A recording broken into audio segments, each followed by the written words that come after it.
My name is Tyler Fornes, and I am one of the co-hosts of the Good, the Bad, and the Hungy AEW podcast here on the Voice of Wrestling Podcasting Network. We take a broad scope approach to the world of All Elite Wrestling and the entire universe of Tony Khan. We talk about the big matches, the big stars, the promos, the storylines, and we also look at it from a big picture perspective. How are things going to change over the course of the next 10 years with AEW still in the picture? How are companies like WWE going to adapt and adjust to AEW? Are they going to be a similar way like they did with WCW in the late 1990s? Will there be a counterpunch? We talk about all of that and more on The Good, the Bad, and the Hungy every week on the Voices of Wrestling Network. This podcast is a member of the Voices of Wrestling Podcasting Network. Visit voicesofwrestling.com to hear the rest of our great podcasts, as well as show reviews, columns, opinions, and updates across the world of wrestling.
Welcome back, everybody, to Wrestling Omakase. It is episode number 301. We're still in Japan. It's me and Matt. Matt is back with us here. What a fucking day this was. This was fucking awesome. I don't even know where to start, honestly. With everything that happened on that show. I've been to 4 wrestling shows since the last time I've talked to the people. They were all fucking great. There has not been a single bad show. The All Japan Korakuen was fucking awesome on Thursday. The King Gotcha show yesterday was incredible. Eric, also known as Snazzy, of course, a frequent guest, he's like DMing me during that show. He's like, the other King Gotcha, because episode 2 is season 2, he's like, the first one fucking sucked. Yeah. I was like, I don't know how you got this episode. You're like the good luck charm. And he's like, you have to go next week to make that one good too. Because, yeah, they did, that show opens up. I guess I'm just talking about it now. That show opens up, and obviously the whole gimmick is it's a marvelous thing. And the matches are randomized. I'm a little drunk, by the way, so this is going to be a sloppier than usual, even sloppier than my usual sloppy self. That's what we're here for. Yeah. Because I had 2 drinks for dinner, and I had a strong 0 I cracked open here. But yeah, the marvelous, the King Gotcha show, it's just, the whole gimmick, if people don't know, I hope people listen to this know what Gotcha is, probably. Who listens to Wrestling Omakase without being a big enough weed to know what Gotcha is? But yes, Gotchapon, random. Nicole's playing a Gotcha game literally behind me right now in this hotel room. We're in Tokyo, by the way. I don't think I mentioned that. We're now no longer in Osaka. We're in the Hotel Amanek in Tokyo. A small room, but, pretty decent for $800 for 7 nights. I like it. Gets the job done. Great location. Great location, yeah. Literally right off of the main Kabuki Show drag. But yeah, so it's a randomized thing. So you don't know the card. You have no idea who the wrestlers on the show are going to be. You have no idea who the match is going to be. They send out Senka first. Senka Atsuki, of course. That makes sense. She works Marvelous. Then they send out Aja Kong. And they're like, here is Senka versus Aja again. I'm just like, what the fuck? And the second one from this year's Marvelous Vegas show hasn't even aired yet. It's not even online. And apparently it's going to air next week, finally. But here I am seeing the third one in person after I saw the second one in person in Vegas. And before anyone else in the entire world had seen the second one. So yeah, they only went 8 minutes, but it was like a fucking 4-star 8-minute match or 7-minute match. It was just an incredible fucking match again. Aja Kong did beat her again.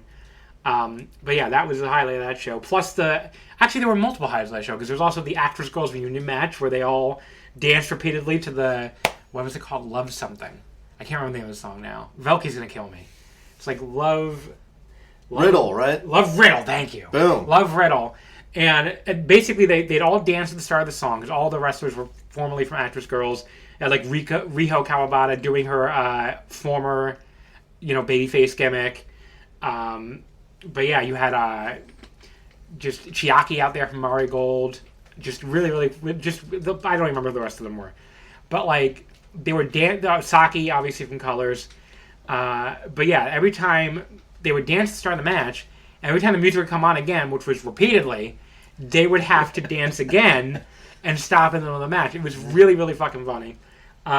The main event, Tommy the ref, she even had danced at one point because everybody else was dead, and she just started. That was the fucking funniest part. And the main event was a 5-way softcore rules match instead of hardcore, where you could only use like funny weapons. Basically, it was fucking great. One of the most creative hardcore matches I've ever seen in my life, honestly. And yeah, just an incredible show. And then today, first went to Ice Ribbon, which was a great fucking show too, their 20th anniversary show. 2 4-star plus matches, the last 2 matches. Unfortunately, the wrestlers I wanted to win didn't win either of them. The Hikari Minami and Rico lost the tag title match, and then Yuka did not win the Ice Infinity title. But 2 fucking awesome matches. And then fucking Stardom The Conversion, which was like the best show of the year. So, I mean, I don't know. I don't even know where to start with that one. I want to start with the venue, because you've never been to Yoyogi. Incredible. Yeah. Absolutely incredible. I said I think it doesn't get hyped up enough. I mean, I haven't been to Sumo Hall or Korakuen yet. Looking forward to doing that in a couple days. But I feel like Yoyogi never really gets hyped up, but that's an unbelievable venue. And that atmosphere today, by far the best I've ever experienced at a wrestling show. I mean, nothing... I think I don't want to say it blew Dominion out of the water, but it was definitely better than Dominion. I thought Dominion was a great atmosphere. So it was just a really cool venue. I mean, there's no bad seat in that place. You could be in the upper corner, top row, and you're right on top of the action. Just awesome venue. Yeah, I had front row, and like there were times when the cameraman was a little annoying, honestly. Like he was like right... And front row in this building is also kind of far from the ring because of the lighting rig setup. But, I mean, whatever. Here, again, this is one of those things where people listen and be like, oh, let me get out my tiny violin for you. Your front row seat to Stardom The Conversion was less than perfect. I get it. But it was fucking great. The stage setup looked great. I mean, you brought it up to me. It's like, for all the talk of, like, Brokey Road and shit, like, they sure spent their money on this. I mean, they made a 3,000-seat arena look like the Tokyo Dome. Yeah. It was a great stage setup. Like when they started doing the lasers. Yeah. It made everything feel so big. It was like stimulation overload. Like on some of those entrances, it was unbelievable. I can't think of any wrestling show that I've been to that comes close to it. I mean, I think honestly, well, you want to bury AEW again and make the AEW fans mad? The AEW stage setups always suck. Yes. Like for the amount of money they spend on fucking talent, it's like, why don't you cut one of your fucking 6-figure deals and spend some actual money on production? It blows my mind every year I go to Wrestle Kingdom, and I'm just like, why does this look so much... Because I've been to AEW pay-per-views, they never look anywhere near that cool. No. So I'm like, I don't know, like all the money they fucking spend on fucking talent, they don't spend on their fucking production, clearly, because the stages never look that cool. I had that same thought. I haven't been to AEW in a while, but I was like, this is so much better than any show I've been to in America. Like, not even close. Yeah. I mean, it's just really, really cool stage setup. It makes me wonder if Bushido is going to spend more money now in Stardom, now they don't have New Japan. But I guess we'll see. But yeah, like as far as the venue's awesome. I've been to Yogi a couple of times. It's always a great venue. I always enjoy going back there. But yeah, just really, really cool show. I met Callum. That was cool. Callum from the Voice Wrestling Discord. Very, very nice man. Awesome. Didn't get to meet up with him after the show, but the show went like 4.5 hours, so I get it. It went a while. But yeah, it was cool to meet him. No, always great to meet somebody that you've been able to interact with, and we always appreciate Callum doing the translations for us live a lot of times, and he was awesome. Great to meet up with, and hopefully we get to meet up with him again. But yeah, let's just go through the card. I mean, we don't have to waste too much time here because we got Club MOGRA to get to. So, where the fuck are my notes? Okay. The opener, like I said, even sloppier than usual. We're a few drinks in. The restaurant I went to for dinner, I just picked. I don't know if there's anyone else in Europe where you can pick any random fucking place and walk down a fucking basement floor, and it's just fucking great. And it's even if the yen to dollars, one of them was like $20 each, and I got I think either 2 or 3 drinks, I think. And then all the food we had was so great. It's just. I said my experience everywhere on this trip is without even doing the yen to dollar conversion. Just when I see that my bill, it's always that's it. Yeah. That's it. I mean, everything is so fairly priced, and it's incredible what you get for your money. Yeah. I mean, it was very, and just the food was great, and the karaage was so good. Very good. I don't want more of that karaage right now. Very good. STARDOM The Conversion, Tokyo National Yogi Gymnasium, second gym. It opened up with 2 Die-Zero matches. The first one, I walked in kind of in the middle of, so I can't really rate it or anything, but Yuna Mizumori beat Motoi Hamabe in 5 minutes and 47 seconds. You were at your seat from the start, I think. Any thoughts? I love Motoi, and I thought she always looks great to me. But yeah, I was there for it. It was, it was kind of your standard, pre-show match. Nothing really crazy, but I wanted to make sure I was in my seats because I said I want to see Motoi, because I think of all the rookies, she's probably the most talented in ring, even though she's had the least amount of time because of her injuries. But nothing really truly stand out in this match. But I mean, we'll talk about her more on this show. She had some storyline stuff. But it was cool to see how involved the crowd already was, even though everybody's kind of walking in and getting to their seats and everything. But it was everybody still was focused on the match, and it was good. Well, that's the other macro thing. What a fucking crowd this was. Yes. I mean, you and I were talking about that before the show. This was a better crowd than the Dominion crowd. Yes. I'm sure it was less people because it's a smaller building, but this crowd was into fucking everything. And it's crazy because this promotion, I feel like I've talked about it a million times. They used to have the shittiest crowds in Japan. Mm-hmm. They used to have dead silent fucking crowds, and this crowd was going nuts for everything all night. They were super hot for everything. There was some stuff like when Utami and Saya faced off finally, where they sounded like they were fucking watching Rock and Austin. They were fucking going crazy. People were losing their minds. Yeah. People were losing their minds in my section. I mean, you want to talk about a hot promotion. Yeah. And speaking of hot promotion, I'm doing this off of a half-loaded... did the Stardom site finally load again? Yeah, they crashed the Stardom site with I assume a lot of that because of the result of the main event. And they crashed the... what's it called? ShoePro. The ShoePro site. Yeah. And it's it's crazy. We've been trying to get results and attendance, and it's been so tough to load these sites. I mean, and you'd think that's probably what it is with just so many people logging on at the same time. Yeah, they still don't have an attendance on the Stardom site either. Maybe we'll say it up front, since usually that's kind of how we lead into a show. I think at least 2,500 plus. Yeah, I mean, I'd say 95% or more full of the seats they had set up. I mean, there were maybe a couple empty seats sprinkled here and there, but I mean, there was no section where it wasn't at least 90% full. Yeah, they were the ones that close off the stage, obviously. Mm-hmm. But yeah, the stuff was really full. The other dark match, this was better than the normal dark match to me. This was Mei Sierra beating Emma Maishima in 9 minutes and 10 seconds, excuse me. Very fun, surprising along for a dark match, like I just said. Emma always looks good. May, since coming back, has looked really good. And yeah, just a really enjoyable match. Yeah, May is 3 1/4. She's effortless. It's she can have a great match with anybody, and Emma has been. It's been cool to see her put everything together. I think especially the last month or two, and she's gotten really popular. The crowd was really getting into her, getting on. Whether she wasn't on offense and trying to cheer her on, or getting excited when she gets some offense in. And there were some Emma chants breaking out. She's kind of starting to see a surge in popularity. I think joining Neo Genesis is only going to increase that. Then we had Aya Sakura beating Ane Kanaya, which was the opener of the main show. This went 7 minutes and 19 seconds. Aya won with a German. So people haven't seen, they've been doing a lot of skits on Twitter, basically, with... it was supposed to be the Sakurara trials. It really just turned to the Aya Sakura trials. Because I guess, Sayaka had better things to do. But yeah, I mean, the segments are really fucking funny. People have been seeing them. She's even been trying to subtitle them in English, but not perfectly because it's automated. But she's going out of her way, for her foreign fans, which is cool.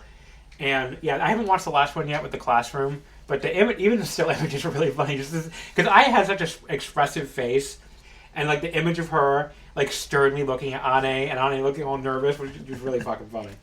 But yeah, Ane was really fired up here. Aya doesn't have a lot of experience working from the top in a match because obviously she's a younger wrestler, usually the underdog.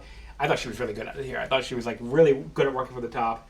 Yeah, another 3 1/4. So the show was all the way off to a great start. Yep. I mean, I don't really have anything to add beyond that. It was awesome opener, and you could going from the pre-show matches to the full show match when they turn the lights down, and that you could really feel the crowd kicking it up a notch for that one. Yeah, I mean, again, I cannot put up with the crowd enough. I mean, just one of those magical crowds to be in, just kind of Dream Queen was the same way in December. It's again, there's hot promotions and there's not hot promotions. And this, Dominion was a fun show. It was. Dominion was a B, maybe a B plus show, but you could see the difference in the crowd level. Like this felt like being back at like a 2010 New Japan show. That match to the opener, the official opener, that's kind of where I had that idea in my mind. I'm like, oh, this is what we're getting tonight. Like this is beyond just a good show with a good crowd. Like this could be one of the best crowds we've seen.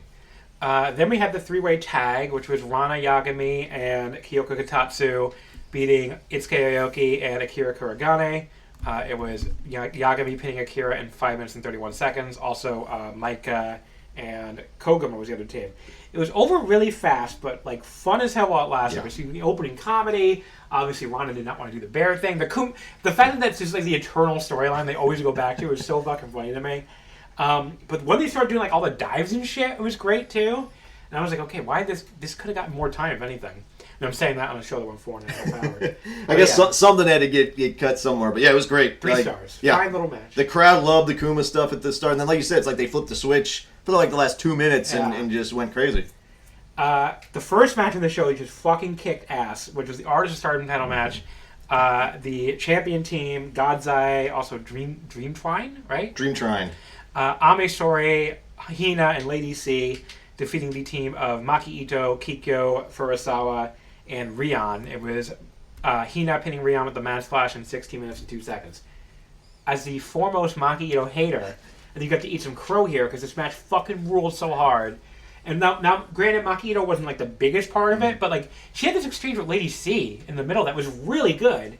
And these are two wrestlers that don't like get the most platitudes. I don't know. I'm a little drunk, everybody.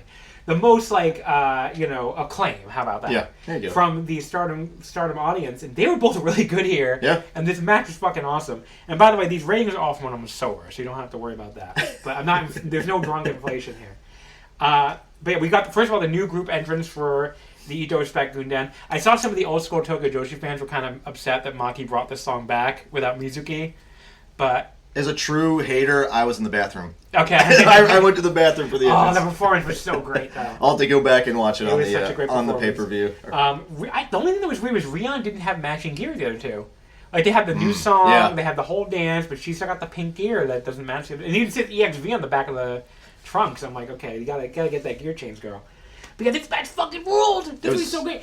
Dream Frying, I haven't even seen the Korakuen one. You said that was awesome. It was awesome. The fucking match where they won the belts to Korakuen was fucking awesome. This match was fucking awesome. Yeah. Like, this trio is putting together like a tag team of the year case to me. And I know some people are like, oh, you can't vote for trios for tag team of the year. Fucking watch me. Because this trio is fucking great.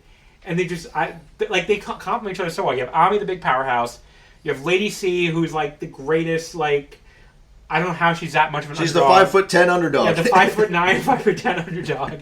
And Hino's just like, the ace in training, basically. They just can do everything. And they complement each other so well. And the other team, Maki Ito was really good, Kikyo was really good, but Rion, this was like the Rion show. Yeah. I mean, the final exchange for her and Hina was incredible. 4.25 stars. This match fucking ruled so hard. I'm happy to eat crow on this one. It ruled. It absolutely ruled. It's kind of like the Stardom House style, whether it's tag matches or trios matches. A lot of times you'll get like a pair kind of square off and they'll be in the ring for almost like a singles match down the stretch. Yeah. We got that with Hina and Rion here, and they were just so good against each other. Like you said, Hina felt like an ace. Yeah. She felt like an ace, and Rion gave just an all-time great underdog performance. I mean, that crowd was living and dying with everything she did. I mean, it was just one of those... Well, they were so behind, Respect Gunden in general. Yeah. Which, again, that unit is very over right now. But I regret to report, yes. I mean, I was cheering for Dream Front. I love this. Same. But yeah, the crowd was with Respect Gunden. But Hina and Rion, great matchup, and they're in the same block in the GP. Yeah, I got the blocks. Okay, we'll talk about. So I was very excited to see that. So after this, Thekla showed up to attack Taro. This is the only thing on the show I didn't like. Yeah. Because besides the fact that AEW hater and all, like it makes no fucking sense that this woman has been spitting on the Stardom logo, cursing off the promotion for months. Every single wrestler on the roster practically has reacted to it on Twitter.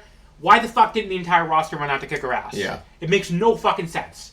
So she like has a razor, she comes up behind Taro while he's talking and tries to shave him, and as he gets to the ring and starts beating him up. And then finally Starlight Kid saves him. It takes her fucking forever. And then she has like the other wrestlers at ringside all kick her out of the building. But yeah, Starlight Kid does grab the AEW Women's World title. She like poses with it, and she tells the crowd, "I'm going to win it." She's fucking not going to win it. I can tell you right now. I mean, I shouldn't say 0% chance. If they finally want to have an outsider win a fucking AEW title, this could be the time. Just because Tony Khan keeps saying he loves Starlight Kid, and maybe Mercedes will win the. Mercedes loves Joshi, so I could see Mercedes pitching that like she wins Owen because she's in the finals, I believe. Which, if I'm wrong on that, again, if it's like the semifinals or something, George, not the finals. I don't watch this promotion. I'm sorry. But yeah, I could see a scenario where Starlight Kid wins it and then drops the title to Mercedes. But I wouldn't bet the house on it because AEW outsiders do not win AEW titles. That's for AEW people can win your titles. You can't win their titles. We don't want it. We don't want it. But yeah, I thought it I want it for Starlight Kid. I'd be happy. I do, but I don't want us being stuck with an AEW belt. But this segment, they would take. She would lose that thing to Mercedes in like a month, probably. Sure. But yeah, no, the whole segment it just felt very American wrestling brained. It just felt out of place. I mean, like everything on the show, the crowd loved everything. They loved everything. So, and that was kind of my thought was like, this is kind of lame and American wrestling brained, but the vibes are so good, I can't even really complain too much. Yeah. So we got the 5-star blocks. So red block A, this is a loaded fucking block. This was kind of like surprise. I thought there was a chance they could do this, but they just suddenly it's like boom, 5-star blocks. Like they cut to it so quickly. Okay. So it was Maika, Sayaka Kura, Rina, Tomoka Inaba, Itsuki Aoki, which all the free wrestlers got huge pops. Yes. Aoki got a gigantic pop. Eric at home, when he watches it, I don't think he's watching it live. When he watches the show, he's going to be so happy. Yes. Azumi, Natsuko Tora, and then qualifier 1. So it's going to be 2 qualifiers. Awesome block. Yeah, that is a loaded fucking block. We're getting Azumi versus Sayaka, Azumi versus Rina again. They're all pretty loaded, but that was kind of just my first. I didn't realize it was only 7 because I was like, man, that's loaded. Red B is Konami, Saya Ida, Lady C, Azusa Inaba, Mei Sierra, Rita Yamashita, Maki Ito, and Utami Yashishita. I mean, they're all kind of loaded, to be honest. But they are. Utami versus Yamashita, sign me up for that. I mean, they're among many other matches, but a lot of great ones. Konami, yeah. Yeah. Blue A, Aya Sakura, Hanako, Rion, Hina, Miyu Amasaki, Uraka, B. Priestley, and Suzu Suzuki. Probably the weakest block, but at the same time, you still have the new red belt champion. Yeah. You have Aya in there against, Aya and Hina, Aya Miyu, Aya Suzu. I'm into all that. But yeah, you have Uraka and B and Hanako. A little weak. That was my interpretation. It was probably the weakest block, but then Blue B might be the best. Yeah, Blue B, you have Starlight Kid, Hanan, Yuna Mizumori, Koguma, Amisore, Saya Kamatani, Momo Watanabe, and the second qualifier. So you're getting Saya versus Momo. Saya, Momo, Starlight Kid, and Hanan all in the same block. Yeah. That's going to be awesome. So the 2 big names missing, besides the ones we all do, like Hazuki and all them are going to be overseas. No Shiori, no Poi. That was a big shock. So big shock. That kind of explains why we're missing Cinderella this year, because I guess they want to be in one of the 2 tournaments. Now, later on we find out what Poi is. Poi is going to challenge for the IWGP. I don't know what Shiori's doing. We really have no clue. Maybe they're just banged up and they just want to take the tour off. I mean, that's very possible. That's a point I wanted to make. Stardom's at a point now. It's so loaded.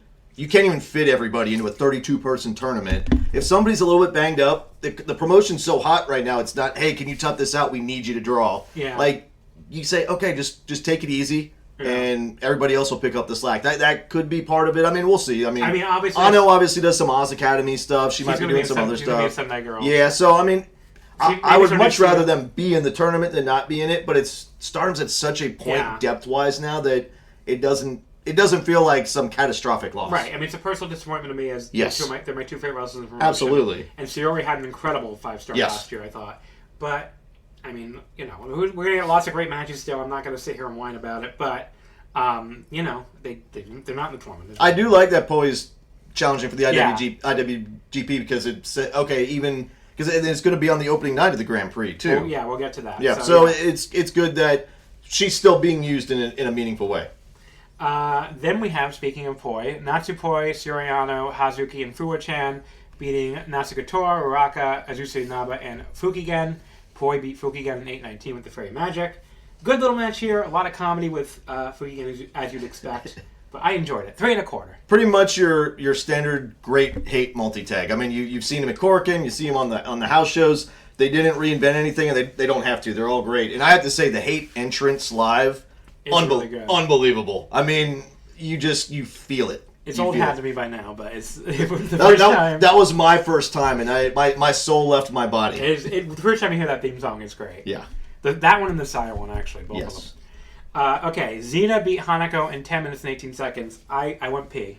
Okay. So I missed this match. Did you see anything about it? It was a good match. It was not, this was probably the one that maybe started out not as hot as some of the other matches, but they really got it going. Xena, unbelievably over with this crowd, and I think a big part of it is, everybody knows that she's, kind of winding down her last days, and I think the crowd kind of really just wanted to show appreciation to her, that, hey, we love you, we're sad to see you go, but we appreciate everything you've done. And I think it's worth mentioning that not just with Xena, I think some of the other matches coming up, the callbacks to previous conversion shows. Xena main evented against Micah on this show 2 years ago, in the same building, same show, and that show was kind of the one that basically jump-started Stardom on this hot period. So I kind of recognized that, and I was like, that's kind of cool that it comes full circle here. I think a lot of people forget that she main evented that show. That was a great show. That was kind of in the middle of the split, and people weren't sure if Stardom was ever going to really recover back to where they were. And I know, what a crazy thing to think at this point. But I mean, things were not great at that point, and that show was so good. That was what kind of really jump started this hot period. And Xena was in the main event of that one, so I think it's kind of cool that. Here we are, same show 2 years later, and the crowd really showed how much they appreciated her. She announced after the match she is leaving Japan, so there have been a lot of speculation, but we finally got the confirmation. Her final match will be July 8th at Korakuen. So not even the next Korakuen, the Korakuen after. But yeah. Then we had another big fucking match here. It was Utami Yashishita, Azumi, Miyu Yamasaki, and Starlight Kid beating Saya Kamitani, Momo Watanabe, Konami, and B. Priestley. Utami pinning Saya in 15-18 with the Crusade.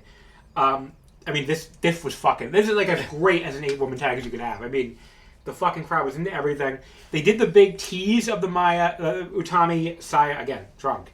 Utami Saya showdown before the match, and they acted like they were going to do it, and then Saya turned her back and went back to the corner. That was great. And instead we got Momo starting for a return match. The crowd was super hot for that. They were so happy to have her back. And then Azumi jumped in. The crowd loved seeing those two. There was so much backstory in this match. This is the lore match. This is the lore match, and the crowd was here for every second of it. The crowd was just give us all the Queen's Quest lore. I mean, they had the crowd eating out of the palm of their hands this whole match. And then when Utami and Saya finally came together, that was fucking... the crowd was just oh my fucking god, we're seeing it finally. Yeah. And this idea, I actually saw people before she came back that had takes that were with one part about takes that aged like milk already.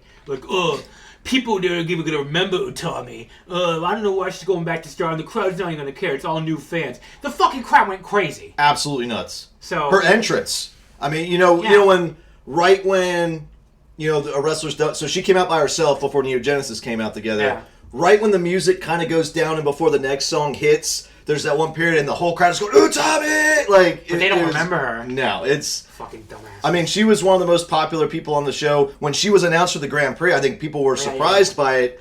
Place went absolutely nuts when she showed up for the Grand Prix, too. So, I mean, there's no question she's already back to being one of the most popular people on the roster. But yeah, we got another Momo accidental bat spot, so she hit Saya by accident, and that led directly to Utami pitting her. I went 4 stars on this. Yeah, me too. I don't give a fuck if you don't think you can't go 4 stars in 8-woman tag. This match was so fucking awesome. Everything felt important in it. Everybody was great. Miyu looked great. Azumi looked great. I mean, obviously Starlight... most people in this match always look great. But there was a spot that I kind of marked out for a little bit. Maybe a lot of people wouldn't have noticed, where it was kind of on the spur of the moment. It was, I think, Utami, Miyu, and Azumi did the triple drop kick. Oh, yeah. But it wasn't set up and planned. Right. It's like they just kind of spontaneously did it, going back to the Queen's Quest days of the triple drop. It was cool because it's they didn't have enough time to plan it out together, but their instinct was to do it. That was so cool. I mean, there's so many moments like that in the match. Any fan that has, I think, followed the stories over the years would just love it. So Saya was pissed at Momo afterwards. There was no actual turn yet.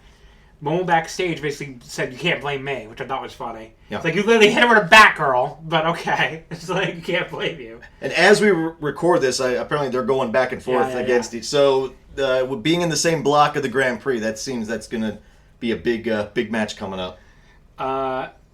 But yeah, this was really good. It was awesome. So we went to intermission after this. When we came back, Bozilla was at ringside for the IWGP Women's title match. The crowd went crazy. They went absolutely nuts when they noticed her, and they were chanting for her. I don't know if it was on the broadcast or not, but the crowd was absolutely eating up that she was back. IWGP Women's title match. Shuri beat Rina Yamashita in 21-18 to make her fourth defense of this title. One big standout for this match for me, and it would turn to be the main event too. Shoot headbutts are even grosser when you're in yes. That's one of the only things I'm like, I have to look away. That like, thud. Please stop cracking each other in the head. I'm begging you. Like, please stop doing that. This looks so gross. That might be the first time I've seen shoot headbutts in person. My God. Yeah. This match I thought took a little bit to get going, but once it got going, it was fucking great. Another 4 1/4. I saw some people be even higher on this than me. So. I'd probably be 4.5. Yeah. I think I'm 4.5. 4.5, 4 1/4. I mean, in that range. Yeah. Incredible fucking match. It was, and man, Yamashita is over as hell. That crowd was so behind her. And I think it's worth pointing out, too, like, we've seen this with some other Stardom matches in the past where, like Kurara, against Ito, people are like, oh, the crowd doesn't like Kurara at all. Like, the crowd loves the challenger and the underdog. I mean, obviously, when Shuri won this, the crowd went nuts for her. Okay, but we had like the Shuri strongest soldier. Shuri's strongest soldier, easy for me to say, sitting like 2 rows behind us. You want to talk about this guy because you were very amused by him, Nicole. No, you don't want to talk about him. Well, you were the one who was like, oh.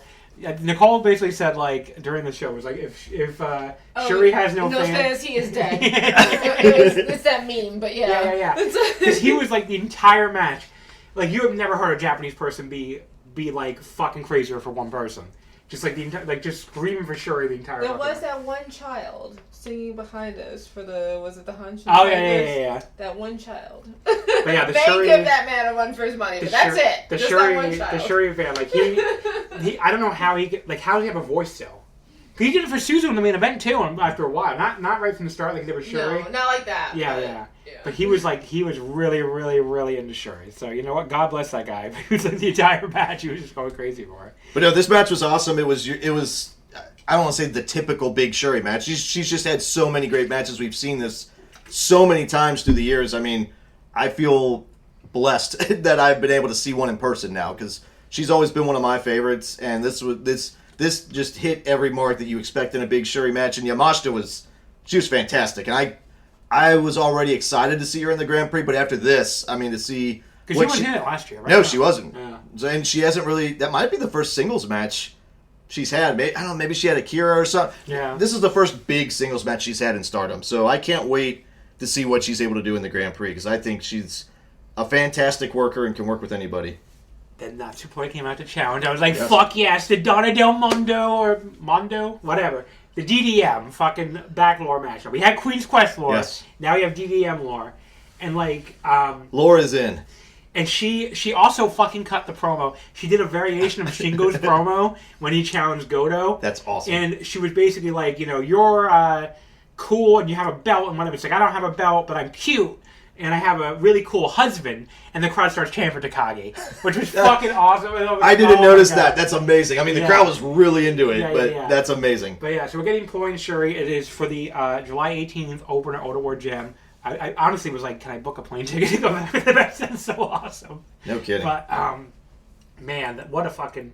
That's going to be incredible. So that's for the Oda War Gym opener, the 5-star opener. What's interesting with that then, too, is the last couple years, the Oda Ward opener, they've had like 16 matches on the show. Yeah. So I think that tells me there's not going to be as many. Yeah. I did the math in my head when they announced like how many shows there were. And I think it came out to like perfect. There would be like 8 you could do 8 matches every show. So including the Oda Ward. Yes, and it would work out perfect. Which I think is a good idea, maybe you do like 8 tournament matches and then this match and then maybe like 1 multi-tag or something for 10 matches, which is reasonable. The 16 matches is a lot. It got excessive. It's a lot. So I would love it if they take on that format.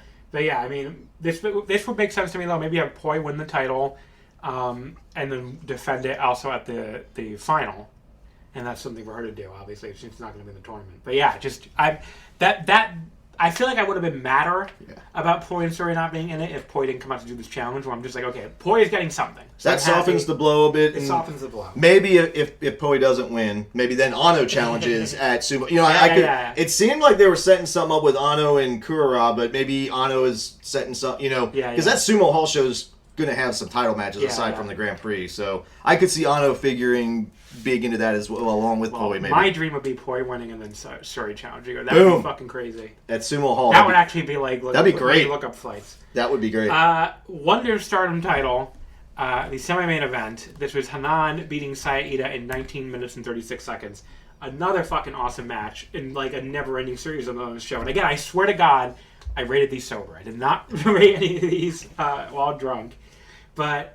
I really like seeing Hanan work on top for a change. Yeah. I feel like I've talked about this before on past episodes, where she always works as the underdog despite being, physically bigger than a lot of her opponents. And here, she was being pretty vicious at points. Yeah. She did, the MJF Heat Seeker at one point in the match, where she, did the power driver against the ropes. Not a name I thought I'd be mentioning on this podcast. But, she did it better than MJF does it usually. She fucking dropped her right in her head. That was a sick spot. That looked really, really nasty. Yeah. I've never seen her do that before. Yeah, I don't think I have either. And Ida, came back and also got plenty of offense herself. I was ready to go even higher on this. I thought the end was a little flat. Yeah. I guess that would be my critique. It just kind of came out of nowhere, which sometimes is good. I would have liked to have seen a little more of a crescendo with this, but, that whole finishing stretch was amazing. Ida hit her, it's like a muscle buster, But like a deadlift muscle buster. Yeah, it's like a muscle buster power slam. Yeah. That place went nuts when Hanan kicked out of that. Ida, what did Hanan hit, like a double backdrop driver, and Ida kicked, place was going nuts on every near fall. And then the muscle buster counter kind of got fucked up a little bit, and then they went to the finish with the roll up. But yeah, 4.25 for this too. Could have been even higher with a better finish, but and then Matoy interrupted and joined Stars. So and that got one of the biggest pops of the night. Crowd loves Matoy. Yeah, the main event.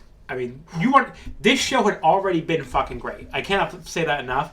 But this was like a fucking match of the year contender. Yes. This is going in my top 10. Maybe the best match of both wrestlers' careers. Yeah. So it was Suzu Suzuki defeating Sayaka Kurara in 21 minutes and 32 seconds with German suplex hold. So Sayaka fails her second defense on her birthday. How dare you, Taro? And Suzu becomes the 22nd champion. Despicable. They did the powerbomb on the apron. I almost missed this. I had to pee again. So I ran out to pee right before the bell. I was like, okay, clearly they'll wrestle on the mat or something for a little bit. No, they went, as I walked back in, they're doing the powerbomb. They went right to it. They got right to it. There was this one sequence where Suzu was in a sleeper hold. Because Sayaka does an awesome sleeper, which again, I always put this over. It is so amazing that the art school unicorn fucking chokes people out with his sleeper hold. It's so cool.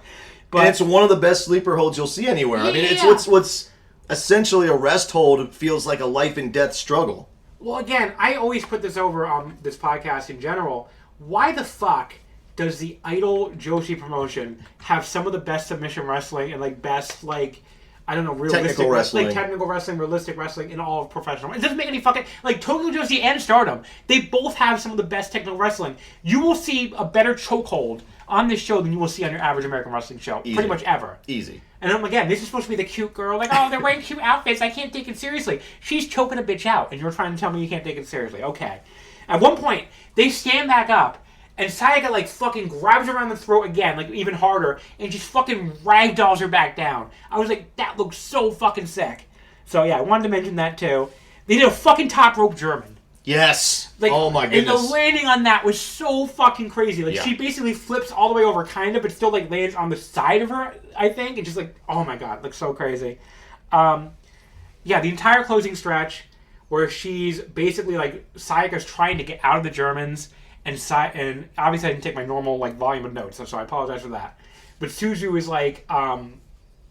basically just keeps getting her back in it. And again, being there in person and being able to see Poi and Sayuri and Unimon and Aya fucking desperately cheering for her to get out of it and just take that last German and get pinned put it all over the top even more. That's a big part of the live experience, is being able to see that 360-degree view of all the seconds around the ring. Seconds do an amazing job. It really adds to it. You can see their facial expressions, and they do such a great job of being locked in on the match, and it's amazing. I mean, they react to it like they're watching a shoot, which is, I mean, they probably know who's winning, and they still somehow act like they don't. Yeah. Maybe they don't know. Maybe they don't. I actually have no idea. Actually, what are you saying? If they know who's winning or not. Who does? The ringside people? I've been wondering that too. I literally had that thought today where I was wondering, like, it feels are so... they told, or like... It feels so authentic. What the actual... Yeah, because it does feel real. Yeah. They feel like they're just reacting in the moment of what's happening. Like Sayori, especially, when I remember after Sayaka got pinned, she had this like look on her face like she was completely defeated, like the life drained out of her. She just kind of collapsed on the mat, and they pound their hands on the ring mat so hard for so long. I'm just like, how are your hands like even... Like, you must lose feeling in your hands after a while. But yeah. Incredible match. I mean, again, living and dying with the result. It wasn't the result I wanted, because I'm a huge Sayaka fan, huge Cosmic Angels fan in general. But I like Suzu. So it's not like I'm not on here mad about it. And Sayaka got her... You know, Sayaka forever will be the one who beat Saya Kamitani, ended that legendary reign. I'm not mad about this result. I like Suzu Suzuki a lot. I feel like going into this match, you had said like you weren't expecting Suzu to win, but you wouldn't be shocked. That was pretty much how I felt too.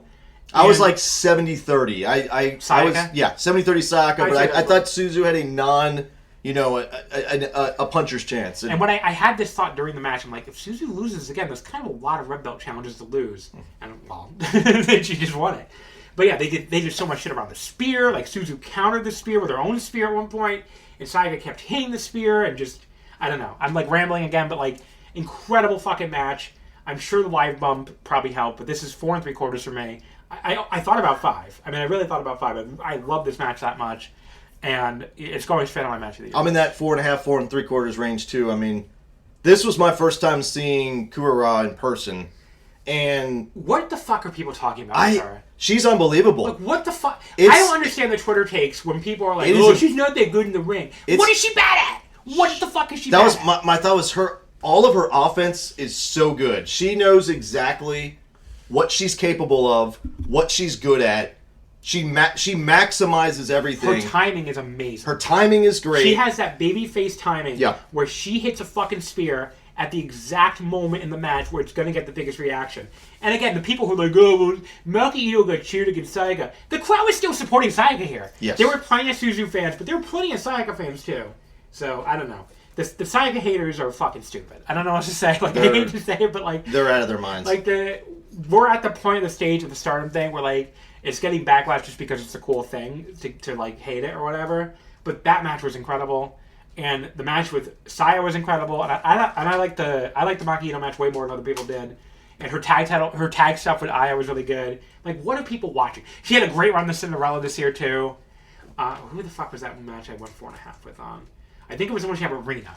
That match was awesome. Yes. The Korakuen one. That match was fucking awesome. Yes. And like, yeah, just I don't know. No, she's people are fucking blind. She's legitimately great as an in-ring wrestler, even beyond her great ability to do the storytelling stuff and character stuff. She's, like I said, my first time, it's just like, man, everything hit. Everything that she did hit, and the crowd was living and dying on it. When she went up top, which seemed to be setting up for like to do the 450 splash again, like my section was like gasping. They were like, everybody was like on the edge of their seat, like, oh my god, is she going to do the 450 again here? It was such a cool moment. I mean, she does that Falcon Arrow, and like they were fighting over the suplex, and she just like kind of deadlifts her up, and they just fucking turns it into the Falcon Arrow. Just one of the most impactful Falcon Arrows you ever see. And yeah, incredible match. Like I said, going straight into my top 10. I got to figure out where to put it, but just. I need to say too, I have been one of Suzu's biggest critics in months past, years past. I think she's got it figured out right now. This version of her, this kind of bully, this kind of cocky bully, perfect. It plays to all of her strengths, and she was awesome in this feud, awesome in this match. So, as somebody who's been kind of critical of her at times before, I cannot praise her enough for this. Yeah, and ballsy booking too, because they basically told the story that she had Sayaka's number and then she just beat her. And then she did, yeah. So you would have thought with all the times that she won that okay, Sayaka's going to get her revenge finally. Yeah. And no. Yeah, Taro kind of does some really unpredictable things sometimes in a good way. Because, like, a lot of wrestling booking now, especially, is very predictable. So, yeah. Before this match, I was like, I don't know who I'm going to vote for promotion of the half year. So before the show, I should say. I was like, I don't know, Stardom or Tokyo Joshi. Those are the two kind of in the running for me for promotion of the half year. It's fucking Stardom again. I hate to tell you. Because that's this show. You have this show of the year in the voting half year period. I guess I'm spoiling myself for next week. But, yeah, incredible fucking show. Can we talk real quick about some of the booking, though, with the Red Belt match? Because I know that's probably going to be the big discussion. I love it. I as somebody who also was rooting for Kuroda to win, I think it's great because I think Suzu beating Saya would not have gone over as well. I don't think it really. I think that would have been. I don't know. It wouldn't have been the moment that Sayaka winning would have. No. I think that. And then also too, Suzu is like a perfect target for like a Starlight Kid to try to that might be your Dream Queendom match. Or if Momo turns face, like she's a really good then person for a baby face to chase. So I think the booking works, and I think Kuroda isn't hurt at all by it because she's the type of baby face that it was the case. Yeah, her facing adversity is great for her. Like there's no like you never want her to turn into like the favorite or whatever, like backlash or whatever. Now it's like okay, the Sayaka fans can like relax a little bit that she's not like the top person. And then rally around her when she gets her next, run to the top, which will probably be sooner than later with how good she is. So I do not. It was a decision I didn't expect. I have no issue with it, and I think it'll work out great. Yeah, Stardom good, everybody. Stardom see the podcast. Newsflash. I remember Newsflash. They were talking about who's the Homer podcast for Stardom in the Voice Wrestling Discord, and yeah, it's definitely Wrestling Omakase, I have to say. So Joshi around too. They always put it over too. But yeah, this is not the place to go if you're expecting the Stardom Hater Zone or whatever. I don't know what podcast that is, really, but is it Stardom Quest Gold, probably? They don't really like it very much despite having Stardom in the name. You can dig up some of my posts in, 2023. I was not a happy Stardom fan back then, but right now they're doing everything right. And you feel it on the show when it had 11 matches and every match, had a hot crowd and was over. Yeah, I don't know what there is to complain about right now, really. But, I have, as somebody who's watched it for almost 10 years, I have no complaints. Yeah. All right, well, we're like 45 minutes. This is going to be the shortest podcast of all time. I do also want to say, I guess, my overall take on the show. I think this was a top 10 Stardom show of all time. Maybe, I don't know, top 5 is probably pushing it with all the great Dream Queendoms and All-Star Grand Queen. Maybe challenging for a top 5, but I think comfortably a top 10. I think it was better than this year's All-Star Grand Queendom. If I go back and actually compare them side by side, I would not be shocked on that at all. Yeah, it's at least close at least, but I think it was probably a little better. I think the floor of the matches was just so high. Yeah. I don't think I've ever seen a show where the floor was this high. The crowd was just... I can't put over the crowd enough. This crowd was awesome. They were so into everything. Every match just felt big. Like, in so many of those undercard matches had good storyline components to them. Yeah. You have people trying to join factions. You have, all the lore and history. Like, it was just an awesome show from top to bottom. I don't know. How could you not be excited about what Stardom is right now? But I guess the haters will find a way. All right, folks, we're gonna go to MOGRA. Gonna go enjoy some anime songs and go to the Annie Song Club. I don't really give a shit. It was 46 minutes. You're getting 2 episodes out of me while I'm in Japan. You should be thankful. Anyway, thank you for listening. You want to plug anything? I can't. You don't want to plug anything. Nah, I got nothing to plug. I put your Twitter in the. Perfect. There you go. There you go. You can follow Armani on Twitter. Folks, next week we'll be back to more like a regularly scheduled podcast. We're doing our fucking year. I guess next year. Next week, I'm like half as strong as you're tall weight, everybody. Next week, we're going to do the mid-year awards episode. Wait, when are we doing that next week? Monday. Day after we get back. That's dedication. Nicole is like, what? Well, do you know what next week is? Okay. Over a week from now, for Miss Pedantic over here. Now you understand how it feels. Monday the 29th. They're not going to put this up until fucking Sunday anyway. It's barely inaccurate. Monday the 29th. Well, I guess they could put it up Saturday because it's still Saturday in America. It's very much Saturday in America. Yeah. I keep being like, how are you guys so behind? But yeah, the mid-year awards episode. Paul's going to be on. Velky's going to be on. Armeth is going to be on. Snazzy's going to be on. What a fucking lineup. That's awesome. We're going to give our mid-year awards, so that's next week. Always one of my favorite episodes every year, so I'm looking forward to that one. But I already gave away one voice promotion. So. Well, there goes the viewership. But yeah, so that'll be next week on Wrestling Omakase. I'll be back in fucking Stinkland. Back in home of the bullshit. Land of the bullshit. What else can I say about America? It fucking sucks. It sucks even more after being every time you come here. It's like, well, I was talking with, I don't know, I think it was that damn Chris on Twitter or something. Or maybe it was Ali who just left us. I was basically somebody who just left. And I was just saying, like, yeah, I'm depressed for like a month. When I go back to America, I mean, how can you not be? Like, again, the place Japan memes or whatever, I get it to a degree, but like Thing Japan, place Japan, I think it's both. But it's all, everything is better here. I don't know what to tell you. Like, everything is nicer. Everything it's amazing. Is cooler. Everything is more fun. If you can just figure out a way to get here, everything takes care of itself once you're here. I feel bad if you can't afford it. Sure. If you can't afford it, if there's some other reason why you're not coming, if like you're scared of the language thing or whatever, it's not a problem at all. Yeah, just fucking do it. Yeah. Get on a fucking. If you're scared of the 14-hour flight, fucking take Ambien if you have to. Whatever you have to do. It really wasn't that bad for me. It's pretty bad. I'm short, so it doesn't. I can fit in. Really, you're short? I didn't even notice. How short are you? I'm like 5'8". Oh, really? Yeah. I don't know. For some reason, you don't have short person energy.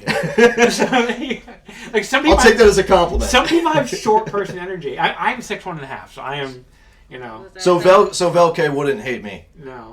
How tall is Velke? I don't even remember. I have no idea. I've never met him, so I can't tell you. It would be funny if Velke's short because he hates all the short wrestlers. So it'd be funny if he's like 5'5" or something. Big psychoanalysis there. Velke, international man of mystery. All right, folks. He would tell you the same thing. If you can get to Japan, do it. Yeah, there's no reason not to. Besides money. I mean, money is a thing. But like outside of wrestling, I mean, I could just wander around all day, every day, and it would be one of the best trips I've ever been on. But the wrestling's pretty fucking. The wrestling is amazing. Yeah, I still have like 4 shows left or something. I have Unagi Sayaka tomorrow. We have the New Japan Cork on Tuesday. We're getting Yuto Ice versus Taichi. Fuck yes. Yes. You haven't even been to Cork yet. I haven't. I'm probably going to shed some tears when I walk in that building. I cry like a baby the first time I went there. I can't even pretend I didn't. And I have the what else do I have? I'm probably gonna go to King Gao Chicken. I haven't bought the ticket yet. I have Tokyo Joshi at KFC Hall Saturday, and I have DDT Sunday at Korakuen. So I have 5 shows left. Wow. Cole's giving me a dirty look right now, like you fucking asshole. Like we said, for like a prime. Stop leaving me in this tiny room. No. Some of those are when we're gonna be. I know, but at least. What, 2? 3 of them. 3 of them are going to Park Hyatt. Like 2 of them are, yeah. We're going from here to the Park Hyatt, everybody. That's a little bit of an upgrade. A little bit of an upgrade, yeah. Well, not directly. No. Because we're going to Onsen in Gelo. We're leaving the city. We're leaving the city. We're going to Onsen in Gelo, and then we're going to Shizuoka, which you loved. Mm-hmm. I love Shizuoka. It's a great fucking city. It is. Really cool setting with like the mountains around it and everything. Yeah. It was. I would definitely like to spend some more time there next time. It had one of those like downtowns that's like still you're still in Japan, so like the downtown area is still gonna be nicer than like any other city, but it still feels very quiet compared to like Tokyo or Osaka. Did you go to the Surigaya? It's like the anime store right by the station. Oh, I saw it. I did not go there. It's so great. I went to the castle they have downtown there. It was really cool too. But as I was wandering around, like, oh, this isn't Osaka. Places actually do close at 10 p.m. here. But it's still very, very cool city, cool prefecture. I got out in the mountains a little bit on my way back, and it was awesome. Yeah. Really cool place. And you went to Nagoya too, which we're stopped. Where'd you go to Nagoya, by the way? I stopped. I just kind of did some walking around there, and I stopped by a couple craft breweries there that were really cool. I forgot. It was like Y Brewing or something, but they were telling me in there, they're like, yeah, this is kind of one of the more famous ones in Japan. So I can't remember the name of the district that has all like the anime stuff. It's like Uso or something. No, not J Uso. What the fuck? It might actually be that, though. Like, that might actually be the name. Nagoya was nice for, a lot of people kind of make fun of it. I know the people there make fun of it, and it's a really nice city. What is the... It's a really, really nice city. District? I can see where maybe it's not super touristy, but really nice city. Osu. See, I reversed it. Osu. Osu. It's pretty funny. Well, we know Jay Uso is a Kings Road wrestler, as we found out on Twitter recently. So he can come up on Wrestling Omakase. But yeah, okay, Osu. Osu's really good. I'm stopping there either on the way back from Garo or on the way to Garo. I can't remember which, but anyway. Folks, I got this almost to an hour, so we got close to an actual real podcast. But again, you can follow us on Twitter at WrestleOmakase, Wrestling But Not Fit. Next week, so many years you're still saying the same thing. It's part of the bit. That is the bit. I laugh at that every time. There have been times I've forgotten to say it, and people bring it up to me. They're like, "You didn't fucking say it." Wrestling couldn't fit. I'm like, "I'm sorry. Look, okay. You try podcasting every week, all right? It's harder than it looks, except when you're drinking strong zeros in Japan, because then it's very easy." Yes, you can follow us on Twitter at WrestleOmakase. You can follow me on Blue Sky at Just1MB.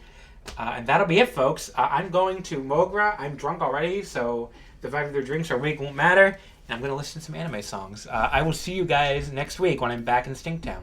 Goodbye. Stink Country. Stink World. All right. I think it was Stink Land. Stink Land. Thank you. Stink Land. That is America. Land of the stink. Home of the bullshit. See you next time, everybody. Hey everybody, my name is Jesse Collins, and I am the host of the Gentleman's Wrestling Podcast, a show right here on the Voices of Wrestling Podcasting Network. On the Gentleman's Wrestling Podcast, we take a deep look at individual issues and stories that are going on in the wrestling world. Each episode is about a different topic, and we take a thorough and educated look at things ranging from current booking trends to breakdowns on individual performers and angles to investigations into different fan cultures across the industry. In addition, we keep a close eye on the wrestling media, and as a professional journalist, I bring a unique perspective to how current issues in wrestling are being covered and discussed through the wrestling media. We have a revolving series of guests from across wrestling punditry joining us on each episode, and we hope that you make the choice to give us a listen on wherever you get your podcast from.